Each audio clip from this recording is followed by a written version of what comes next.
بعد این ویدیو قرار سطح بازیت فضایی بشه، چون قرار 5 تا نکته بهت بگم که فقط پرو پلیرهای کال آف این نکته رو انجام دادن. گزینه اول برای کسایی که موقع پریدن از در و پنجره یهو اینشون تکون میخوره، راحت‌تر بگم دوربین تکون میخوره. اینو حتما بذارید رو حالت آف که این اتفاق نیفته. و گزینه پایینی هم برای وقتی یک کاراکتر نزدیک دیوار میشه جلو چشمتون رو میگیره.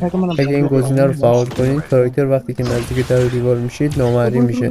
نکته دوم برای بچه‌هایی که لگ دارن، اگر بیای تو این قسمت و اگه زامبی بازی نمی‌کنی حذفشون کنی، باعث میشه دیتای کالافت کمتر بشه و توی کم شدن لگت هم تاثیر داره. نکته سوم، بهترین تنظیمات افکت برای گوشیه که وقتی داری انمی رو دمیج میدی دید بهتری نسبت به انمی داری. نکته چهارم، یه سری تنظیمات به درد نخوره که باید حتما خاموش باشه چون بازی رو کند میکنه.